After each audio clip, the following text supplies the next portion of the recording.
काहीतरी कमतरता दिसतीये। त्या ज्यावेळेस आम्ही गेलो होतो ना, तर त्या नवरदेवाच्या गळ्यामध्ये काहीतरी हार होता, त्या नवरदेवाच्या गळ्यामध्ये काहीतरी अलंकार चढवलेला होता म्हटले। यांच्या गळ्यात काही नाही म्हणले। म्हटले मग काय करायचंय? काही नाही म्हणले, जे मुंड आहेत ना हे मुंड आणा म्हटले, आणि ती मुंड माळ तयार केलेली आहे।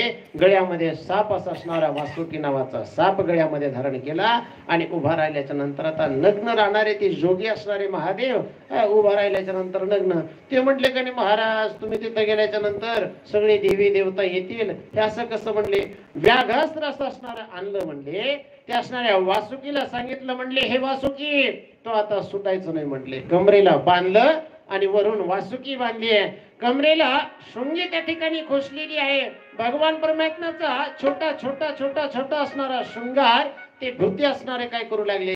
त्या ठिकाणी करू लागले महाराज। रुद्राक्षाच्या माळा गळ्यामध्ये दिलेल्या आहेत, आणि हातामध्ये त्रिशूळ दिलेला आहे, हातामध्ये डमरू दिलेला आहे, सगळ्या गोष्टी भगवंताला दिल्या, आणि म्हणले आता तुम्ही काय झालात? नवरदेव झालात म्हणले, चला म्हणले आता। आणि इकडं महाराणीचा काय झाला? शृंगार चालू आहे। त्या ठिकाणी पार्वती मातेला मेहंदी लावण्याकरता दोन त्या ठिकाणी काय झाल्या, ब्युटी पार्लर मधल्या पार्लरवाल्या बोलवल्या महाराज।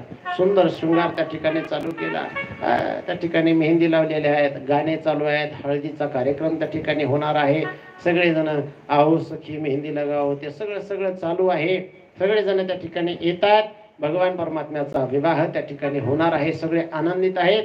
आज भगवान परमात्मा कैलासावरून निघाल्याच्या नंतर सगळे भूते वेताळ सगळे असणारी वऱ्हाड मंडळी त्या असणाऱ्या गावामध्ये पोहोचली, आणि पोहोचल्याच्या नंतर सुंदर असा असणारा भगवंताच्या विवाह करता सर्व देवता पुष्पवृष्टी करण्याकरता येणार आहे। त्या ठिकाणी आले सर्व पृथ्वीवर जनता त्या ठिकाणी आलेली आहे, स्वर्गातली देवता आलेली आहे, कैलासामधले सर्व भूते वेताळ सगळे आलेले आहे।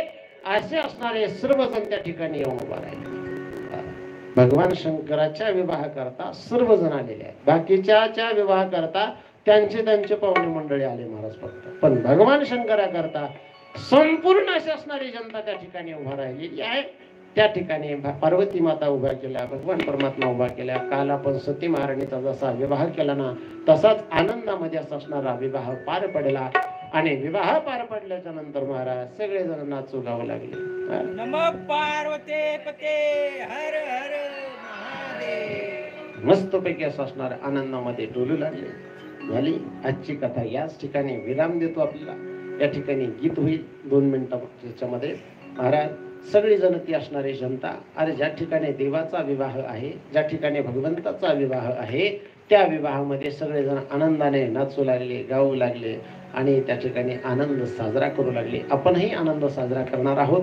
गीत होईल, गीतच्या नंतर आरती होईल, आणि आरतीच्या नंतर ज्यांचा असणार आपल्या सप्ताहाकरता वर्गणी राहिलेली आहे त्यांनी वर्गणी जमा करायची, बाबांचं कार्य आहे।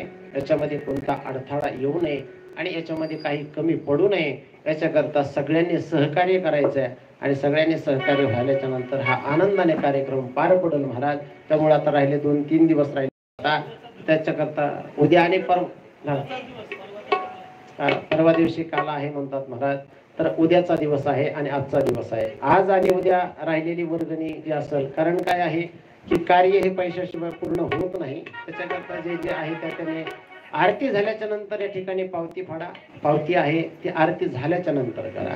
ज्यांना द्यायची इच्छा आहे त्यांनी ठिकाणी येऊन पावती फाडा, म्हणजे काय होईल, कार्याला पूर्ती होईल। तर चला, त्या भगवान परमात्म्याचा काल विवाह झाला सती सोबत, आणि आज विवाह होते पार्वती सोबत। सगळेजण आनंदामध्ये त्या भगवंताच्या विवाहाच्या गीतामध्ये नाचू लागले महाराज।